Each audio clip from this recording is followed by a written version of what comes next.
पाकिस्तानी कौम सो के उठी तो पाकिस्तानी कौम को अपने बड़े बड़े शहरों के अंदर बड़े बड़े बैनर अवेजा मिले। उन बैनर्स के ऊपर गद्दारे वतन लिखा हुआ था और उन बैनर्स के ऊपर तस्वीर थी प्राइम मिनिस्टर इमरान खान और उनकी काबीना की। तो यूं मालूम हुआ कि रातों रात गद्दार पैदा करने की कोई नई फैक्ट्री लगी है। इतनी तादाद में गद्दार जो हैं वो पाकिस्तान में बना दिए गए हैं और पैदा कर दिए गए हैं। इसी के साथ साथ मुहिब्बे वतन बनाने की भी फैक्ट्री लगी हुई है पाकिस्तान में। बस आपने सिर्फ एक प्रेस कॉन्फ्रेंस करनी है, इमरान खान को बुरा भला कहना है, गद्दारी के संगीन तरीन मुकदमात से निकल के, आपकी प्रेस कॉन्फ्रेंसेस पर पाबंदी से निकल के, आपके घर तोड़ने से लेके, आपके ऊपर कारोबारी पाबंदियों से लेके, आपके बच्चों को धमकियों से लेके, संगीन तरीन जराइम के मुकदमात से लेके, आपने निकल के फिल्टर होके बिल्कुल नए नवेले मुहिब्बे वतन बन जाना है। बल्कि हो सकता है अगली दफा आपको कोई सदारती तमगा भी मिले अगले साल को। तो आपने सिर्फ एक प्रेस कॉन्फ्रेंस करनी है। प्रेस क्लब की कुर्सी जो नॉर्मली 30-40 हजार रुपए देने पड़ते हैं प्रेस कॉन्फ्रेंस करने के लिए, एक आम आदमी को ये फी है उनकी, ये कोई रिश्वत नहीं है, ये फी है प्रेस क्लब के अंदर प्रेस कॉन्फ्रेंस करने, वो भी आपको फ्री में लेगी। जेल से आपको गाड़ी भी फ्री में लेके जाएगी।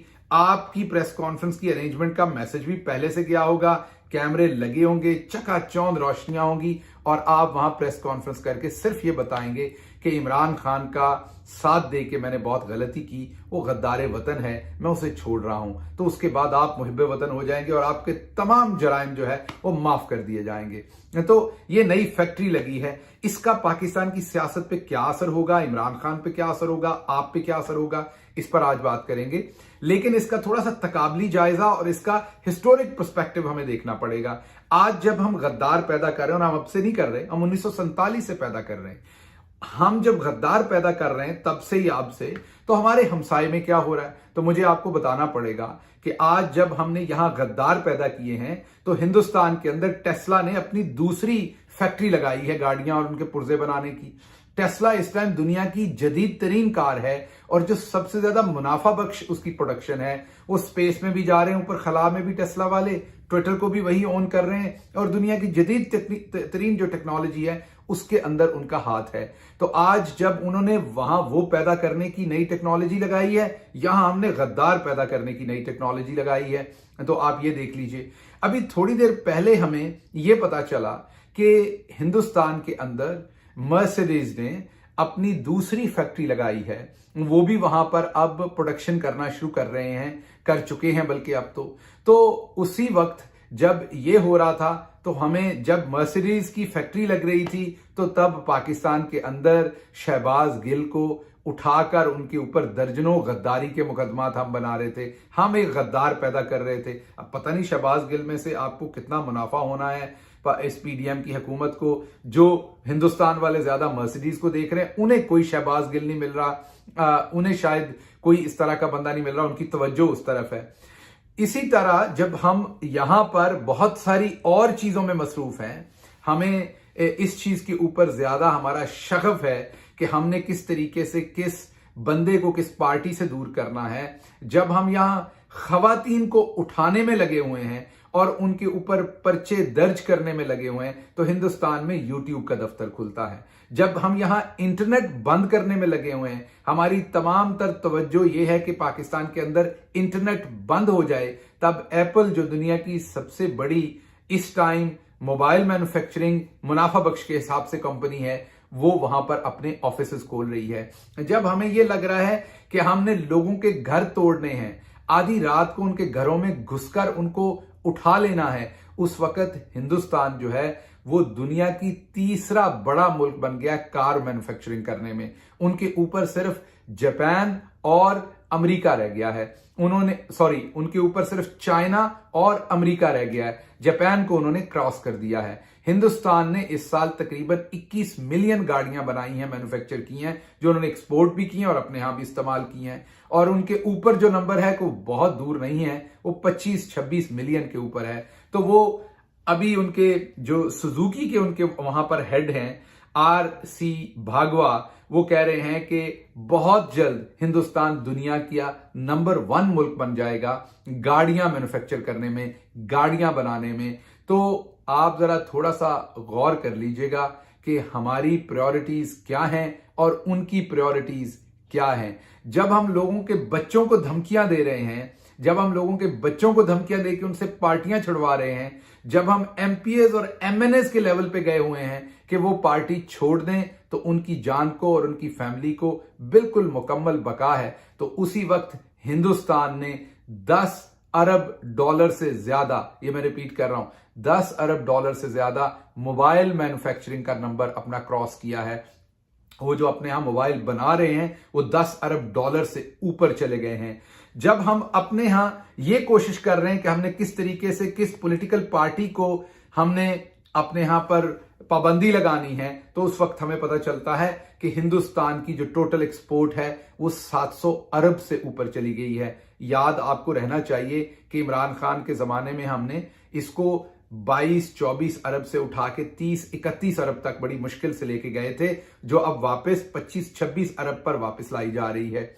जब हम कोशिश कर रहे हैं कि पाकिस्तान के अंदर लोगों को नंगा करके मारा जाए, जब हम कोशिश कर रहे हैं कि पाकिस्तान के अंदर लोगों की तजलील की जाए, जब हम कोशिश कर रहे हैं कि पाकिस्तान में पढ़ा लिखा जो टैलेंट है उसको भगा दिया जाए, वो पाकिस्तान के अंदर ना रहे, तो मुझे आपको बताना पड़ेगा कि आपको जब आप हिंदुस्तान की तरफ देखते हैं और आप देखते हैं कि वो अपनी यूथ को कैसे ट्रीट कर रहे हैं, जब पाकिस्तान के अंदर लोग डर रहे हैं नंगा होने से और सोशल मीडिया के ऊपर किसी किस्म की कोई पोस्ट लगाते हुए डरते हैं, जब आपका एफआईए, आपका ओवरसीज पाकिस्तानी जो आपका सबसे बड़ा सरमाया है, उनको यह बताता है कि अगर आपने पाकिस्तान में सियासत के अंदर कोई दिलचस्पी ली और किसी किस्म की सियासी पोस्ट की, मीन आपने किसी सियासी पार्टी के ऊपर कोई क्रिटिसिज्म किया, तो अगली दफा जब आप पाकिस्तान आएंगे तो आप गद्दारी के मुकदमों में धर लिए जाएंगे। और हमें इत्तला मिली है कि नवेडा से एक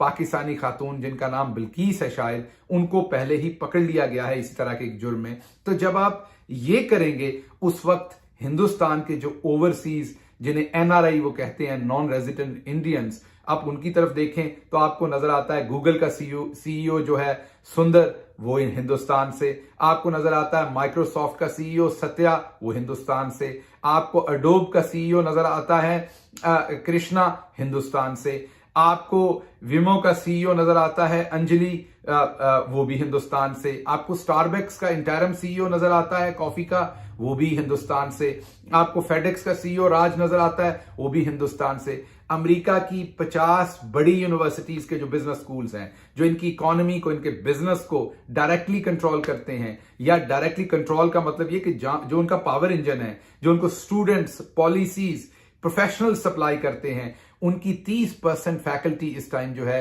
जो प्रोफेसर्स हैं वहां पर, वो हिंदुस्तान ओरिजिन के हैं। और हम एन उस वक्त अगर हमारे हत्थे कोई पाकिस्तानी अमेरिकन प्रोफेसर चढ़ जाए तो हम उसे नंगा करके मारते हैं, हम उसकी तजलील करते हैं कि वो दोबारा पाकिस्तान का नाम लेने से पहले डरे। तो जब हम ये कर रहे हैं तो वो पेप्सी की सीईओ आप देखें तो वो हिंदुस्तान से निकलती है। तो ये है प्रायोरिटीज का फर्क। मैं कुछ और भी चीजें आपके सामने रखना चाहता हूं जो आपको ये पता हो कि जब आप अपने यहां इलेक्ट्रिसिटी का यूनिट, आपको बहुत कुछ बताया जाता है पाकिस्तान में, लेकिन आप देखिए टोटल नंबर ऑफ यूनिट्स आपने कितने कंज्यूम किए हैं और आपका बिल कितना आया है। जब आप ये सीधी सीधी बात है, बाकी सब धोखा है। जब आप उसे सब्ट्रैक्ट या मल्टीप्लाई या डिवाइड करके देखेंगे तो आपको ये नजर आएगा, आपको बड़ा वाज़ेह तौर पर यह नजर आएगा कि आप 40 रुपए पर यूनिट ऑफर कर रहे हैं। जब आप इलेक्ट्रिसिटी नहीं अफोर्ड कर पा रहे, जब आपके घर में गैस नहीं आ रही, जब आपका इंटरनेट बंद किया जा रहा है, उस टाइम हिंदुस्तान की प्रायोरिटीज क्या है वो मैं आपके सामने रखता हूं। हिंदुस्तान उस टाइम 700 अरब डॉलर की एक्सपोर्ट से ऊपर जा चुका है। हिंदुस्तान में हुंडई मोटर और जीएम मोटर्स जो हैं, हुंडई वाले 20,000 करोड़ हिंदुस्तानी रुपीस, इसको पाकिस्तान में खुद ही कन्वर्ट कर लीजिए, ये कितना ज्यादा, डबल से ज्यादा बनेगा। ये 20,000 करोड़ की वो अजाफी इन्वेस्टमेंट कर रहे हैं, पहले की नहीं, अजाफी इन्वेस्टमेंट कर रहे हैं एक्सपैंड करने के लिए। मैंने आपको पहले बताया कि हिंदुस्तान के जो आरसी बागवार हैं, जो वहां पर सुजुकी के हेड हैं, वो पहले ही पिछले दिनों एक इंटरनेशनल जरीदे को इंटरव्यू देते हुए कह चुके हैं कि हिंदुस्तान दुनिया की नंबर 1 कंट्री बनने जा रहा है कार मैन्युफैक्चरिंग में। इस टाइम वो नंबर 3 है, चाइना और अमेरिका के पीछे। तो उसी वक्त वहां पर जीएम जो है वो 5,000 करोड़ की इन्वेस्टमेंट कर रहा है, जब हमारे ये प्रॉब्लम्स हैं। जब हमारी फिक्र ये है कि हमने किस तरीके से लोगों के मोबाइल छीनने हैं। शहबाज गिल को पकड़ा है तो उसका मोबाइल कैसे छीनना है, अजहर मशवानी को पकड़ा है तो उसका मोबाइल कैसे छीनना है, फवाद चौधरी पकड़ा था तो उसका मोबाइल कैसे रखना है। जब हम लोगों के मोबाइल फोन के अंदर घुसने की कोशिश कर रहे हैं और जब हम उन्हीं मोबाइल फोनों के थ्रू लोगों की नंगी वीडियोस रिकॉर्ड कर रहे हैं और उन नंगी वीडियोस को हम पब्लिश कर रहे हैं, तो तब हिंदुस्तान जो है वो दुनिया का एक बड़ा मुल्क बन रहा है। पिछले 10 साल में जब आजम सवाती और तमाम लोगों की नंगी वीडियोस रिकॉर्ड कर रहे थे, तब हिंदुस्तान ने 200 फैक्ट्रियां बड़े साइज की 200 मोबाइल मैन्युफैक्चरिंग कंपनीज उन्होंने अपने यहां लगाई हैं। ये हैं प्रायोरिटीज जिनका फर्क है हमारे यहां और उनके यहां। हमारे यहां आज मसला हमारा क्या है कि हमारे यहां आज लोग डरे हुए हैं, एक सोशल मीडिया पोस्ट करने से भी डरे हुए हैं। हमारे यहां औरतें जो हैं वो किसी किस्म की पॉलिटिकल बात करने से डरे हुए हैं। हमारे यहां बाप बेटियों को कहते हैं कि बेटा आपने कोई सियासी बात नहीं करनी, बीवियों को कहते हैं शौहर कि आपने कोई सियासी बात नहीं करनी। जब हमारे यहां ये डर है तो उस वक्त आप ये देखिए कि दुनिया के जितने बड़े जरीदे हैं, जितनी बड़े मैगजीन्स हैं, वो अपने जो उनके प्रोडक्शन ऑफिसेज हैं आप कह लें, वो जो उनके टेक्नोलॉजी के सेंटर्स हैं, वो तमाम के तमाम हिंदुस्तान में खुल रहे हैं। वो यूट्यूब हो, जब हम उस पर पाबंदी लगा रहे हैं तो यूट्यूब अपना ऑफिसेज जो हैं, अपने ऑपरेशंस जो हैं, उनकी बड़ी तादाद इंडिया के अंदर खोल रहा है। ट्विटर जो है वो वहां पर देख रहा है चीजें।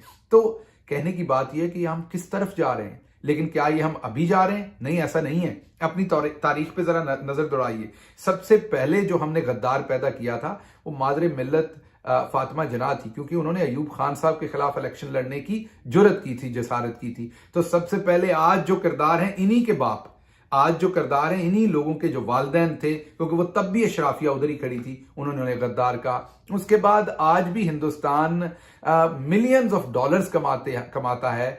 हमारे एक शायर, बहुत बड़े शायर जैसे फैज अहमद फैज साहब हैं, उनकी शायरी के ऊपर गजल्स गा के हिंदुस्तान मिलियंस ऑफ डॉलर्स कमाता है। लेकिन जब फैज अहमद फैज हमारे हत्थे चढ़े तो फिर हमने उनके साथ जो किया वो आपको पता है। फैज अहमद फैज को भी हमने गद्दार बनाया। हिंदुस्तान उनकी शायरी से पैसा कमाता है, हमारे लिए वो गद्दार थे।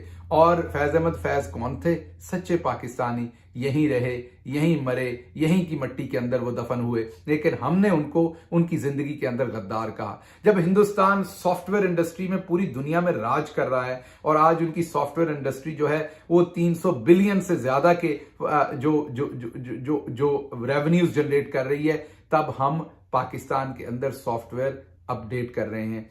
उन्होंने 47 साल में हम दोनों इकट्ठे ही आजाद हुए थे। उन्होंने सॉफ्टवेयर एक्सपोर्ट किया, हमने लोगों के सॉफ्टवेयर अपडेट किए। उन्होंने पूरी दुनिया के सॉफ्टवेयर अपडेट किए, हमने अपने लोगों का हार्डवेयर अपडेट किया और उसके थ्रू उनके सॉफ्टवेयर हम अपडेट करना चाहते हैं। हम चाहते क्या हैं पाकिस्तान से? हम करना क्या चाहते हैं इस मुल्क से? हमें कभी तो सोचना पड़ेगा। हम ये किस सिमत जा रहे हैं? हमारे यहां कोई महफूज नहीं अपने आप को समझता। कोई हमारा पढ़ा लिखा बंदा आगे बढ़कर कोई काम करना चाहता है तो हम उसे गद्दार बना देते हैं। हम इसमें से निकलेंगे क्या, करेंगे क्या? एक बात मैं अब बाजी मरियम की तरफ जाऊंगा। उन्होंने इमरान खान को 2 टके का कहा, तो इसके ऊपर भी मैं थोड़ा सा आपको बता दूं कि इसका हिस्टोरिक पर्सपेक्टिव क्या है। हिस्टोरिक पर्सपेक्टिव ये है कि बंगाली जब पॉपुलेशन हमारे साथ थी, ईस्ट पाकिस्तान जब हमारे साथ था, बांग्लादेश जब हमारे साथ था, तो हमारे रवैये तो तब भी ऐसे ही थे। बैनर तो हम तब भी लगाते थे, गद्दार तो हम तब भी कहते थे, उधर तुम इधर हम वाली एलीट हमारी तब भी नारे लगाती थी।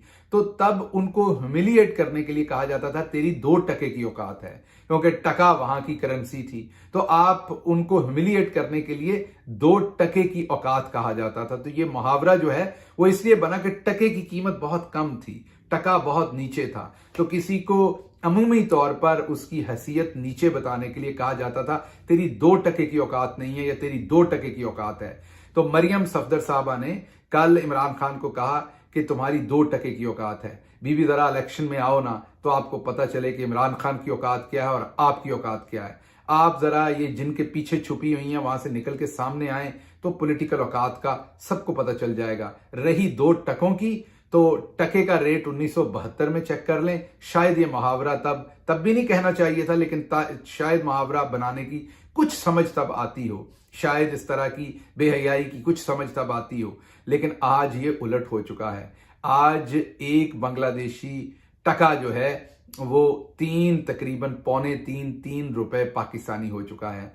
अब आप ये नहीं कह सकते कि तुम्हारी 2 टके की औकात है। अब 2 टके की औकात जो है वो आपके तकरीबन 6 रुपए के करीब हो चुकी है। अब वो टका नहीं रह गया जो आपके 1 रुपए के बहुत सारे टके आते थे और आपने ऐसे जुमले बनाए थे। तो मैं इसके साथ ही आप सबसे सिर्फ ये कहना चाहता हूं कि ये जो गद्दार बनाने की फैक्ट्री लगाई गई है, इसका पाकिस्तान को हमेशा नुकसान हुआ है, अभी भी होना है। बस कर दीजिए, इमरान खान गद्दार नहीं है। बस कर दीजिए, इमरान खान की या उसकी पार्टी की या आम पाकिस्तानियों की औकात 2 टके की नहीं है। बैनर छपवा रहे हैं, जमाना कहां चला गया है। हिंदुस्तान स्पेस में जा रहा है, अमेरिका मार्स पे पहुंचने की कोशिश कर रहा है। नील आर्मस्ट्रांग कब चांद पे चला गया था। हम सोशल मीडिया के जमाने में भी बैनर छपवा रहे हैं। बैनर छपवाने के ऊपर आवाम का पैसा लगा रहे हैं। यही आपने सोशल मीडिया क्यों नहीं इस्तेमाल कर लिया? पैसा ना लगता, बैनर की छपाई क्या जरूरी थी? लेकिन हाँ, मुझे याद आया, सोशल मीडिया आप कैसे इस्तेमाल कर सकते हैं। आवाम की अब 95% तादाद जो है सोशल मीडिया पे, तो शायद इससे भी ज्यादा, वो तो इमरान खान के साथ खड़ी है। सोशल मीडिया पे आप कोई बात करें तो आपको कमेंट बंद करने पड़ते हैं। तो ये जो हुकूमत है, ये जो पीडीएम का टोला है, बुनियादी तौर पर इन्हें अपनी औकात पता है कि सोशल मीडिया पर आए तो होना क्या है। इसलिए बैनरों के ऊपर आवाम का पैसा जाया किया जा रहा है। लेकिन आपके लिए मैं खुशखबरी दे दूं कि आपके लिए खुशखबरी ये है कि आपने बैनर बनाए, अवाम ने उनकी तस्वीर ली और सोशल मीडिया पे एडिट करके जो असल गद्दार हैं, आप पीडीएम का टोला असल में गद्दार है, आपकी शक्लें उसके ऊपर अवाम ने लगा के तो हर तरफ फैला दी हैं। मैं आखिर पे यही कहूंगा, आप जो भी कर लेंगे, पाकिस्तान की अवाम फैसला कर चुकी है। पार्टी से जितने भी लोगों को छुड़वा देंगे, पार्टी अवाम फैसला कर चुकी है इमरान खान के साथ खड़े होने का। और आप जब भी इलेक्शन करवाएंगे, अवाम वोट इमरान खान को देगी और इमरान खान दोबारा आके इंशाल्लाह पाकिस्तान को दुरुस्त करेंगे। हौसला हारने की जरूरत नहीं है। ये आखिरी वार है, बड़ा संगीन वार है इस पीडीएम टोले का, बहुत बड़ी साजिश करके ये वार है। लेकिन इंशाल्लाह पाकिस्तानी अवाम इसके खिलाफ भी लड़ेगी, इसके खिलाफ भी अपना जमहूरी हक इस्तेमाल करेगी और आने वाले दिनों में आप देखेंगे कि हम इंशाल्लाह अपना हक जो है वो लेके रहेंगे। अपना और अपने इर्द गिर्द के लोगों का ख्याल रखिए। पाकिस्तान जिंदाबाद।